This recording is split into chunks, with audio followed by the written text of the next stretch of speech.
astute man. And just he didn't see it. Okay? So seeing the future is really hard. So having said that, let's try to do our best here. And I'm sure many of the things that I'm looking at turn out to be wrong too. We're just going to try. I do believe, despite the fact that secrecy on UFOs is held for 7 decades now, right?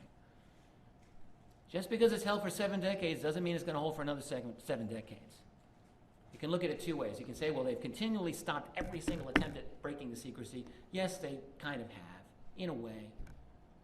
In a way they haven't, because more and more information comes out. But it's like a sporting event, like a hockey game. If you keep shooting at the goal, you're going to get a score at some point. And what we see is that is a continual, increasing barrage, increasing amount of data that is being thrown out, thrown at the establishment, saying, we got this and this and this and this and this. At some point, I firmly believe this secret's going to break. The pace of our history is too fast. This isn't 1950. It's not even 1990. All right? We are moving leaps and bounds, leapfrogging over ourselves technologically.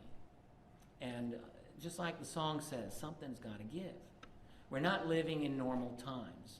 So there's going to be, what will it be? Will it be a statement from the president? Well, I'm actually not thinking that that's going to be the case until he's forced to do it. My gut feeling is that someone, I mean, there's a lot of very good video footage, video capture, it's not footage, what do you call it, video.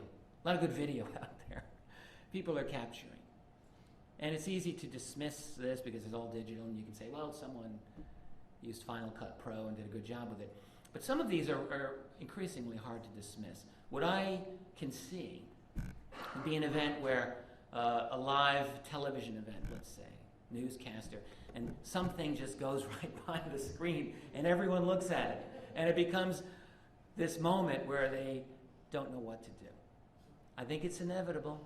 Something unexpected is going to happen. And there are times when it looked like this could be it and that could be it. Well, it hasn't happened, okay. But it can, and I think it will. When it happens, here's the thing.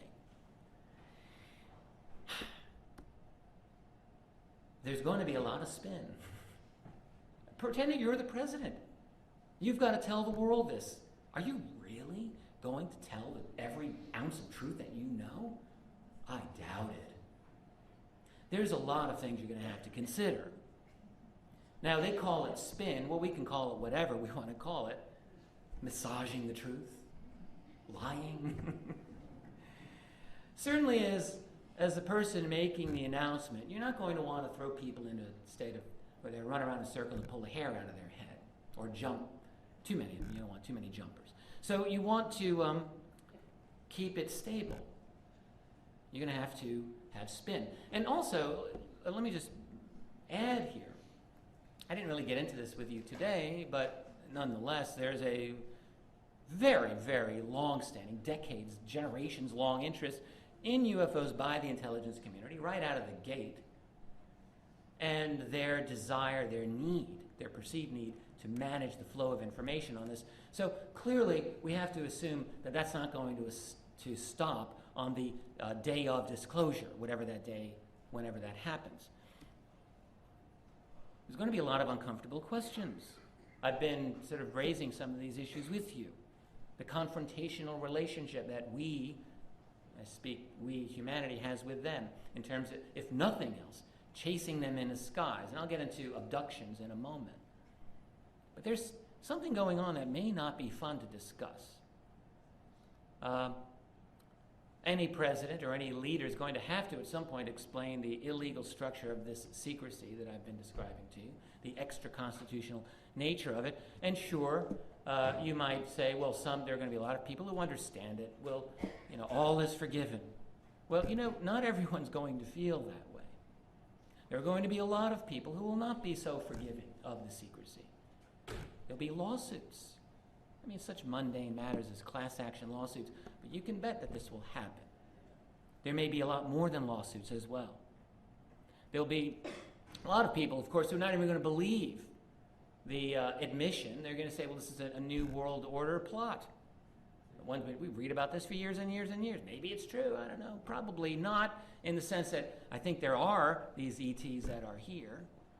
Okay? But what I'm saying is when this announcement is made, there's not going to be this unanimity of opinion that people have. It's going to be very messy. And then people are going to want to know, well, what are these secret programs about? Are you really going off-world? Are you really going to the backside of the moon, as many have claimed? Are you really going to Mars? These are going to be issues that will be raised, inevitably. Are there bases deep underground, as has been argued, I think, with a lot of persuasion by certain authors? And then, inevitably, the question will arise, well, who are these people? Who are these beings? Well, that's going to be a real doozy of a question. Why are they interested in us? What do we got that they want? I'm going to get into these issues in a moment. And then, of course, disclosure is going to transform our world. We all know this. But how will it transform our world? Our political structure, our industry, finance, our energy. Will it challenge the control of our world by those elites, by David Rockefeller and his people and his peeps? Will it challenge that? Well, these will all be issues that we'll be needing to deal with. Let's talk about who they are. Who are these guys? Well, we can ask these questions. I've never been comfortable. Maybe this is just me. But I've never been comfortable with individuals who really claim to have absolute knowledge of this topic. Talk is cheap. My dad, I grew up in a family of New York City cops. I grew up with my dad telling me about his investigations as they were occurring back, in ancient times, pre-internet. My dad's still around. He's a great guy. His name's also Richard Dolan. And I admit, when I write my books, when I write my articles, I'm often thinking, what would my dad think about this? He's like my reality check in a lot of ways. I can hear him saying, Richie, come on, what's with this? You need a little more evidence with this. New York, everyone gets the IE at the end of their name. There's Richie, there's Jimmy, there's Paulie, there's Joey, there's whatever. My childhood people, they all call me Richie. And the only other people who ever do this are people I meet who live in the New York area to this day. I didn't grow up with them. They just say, hey, Richie, how you doing? So does my dad. All right, so back to who they are. They could be one thing. They could be many things. Do they look like the blonde guy? Do they look like the reptoid dude? Do they look like that gray alien? Maybe they look like all of them. What's their interest in us? Do they create us? Do they own us? Do they think they own us? Here's what I will say at this point. I think it's very premature to assume that we can be ambassadors to meet with them, for example, as Dr. Stephen Greer says, to establish an equal relationship with them in some way as part of their community. I'm not saying we can't do this. And I'm not even saying we shouldn't do it, but I'm just saying, excuse me, that as I see it, there's a little bit more going on than this for us to say, yeah, let's join your organization. My attitude is I'd like a little more information here, please. Okay? And while we're at it, let me just address the statements of Dr. Stephen Hawking in the news lately. Stephen Hawking, of course, has said in his recent television series, his current television series, that if we meet them, we gotta run far and fast. Essentially, we don't want to be like the Native Americans bumping into Columbus. You never win when you make statements like this. If you're Stephen Hawking, first of all, you get your scientific colleagues who think that this is such an embarrassing topic. Why are you even discussing it to begin with? So they cringe. And then you get the UFO research community, and Hawking's taken many, many hits, of course, for this. The argument has been that, well, look, man, if they're here, they're obviously so much more advanced than we are. They've clearly found a way not to destroy themselves. They've clearly found a way to manage a civilization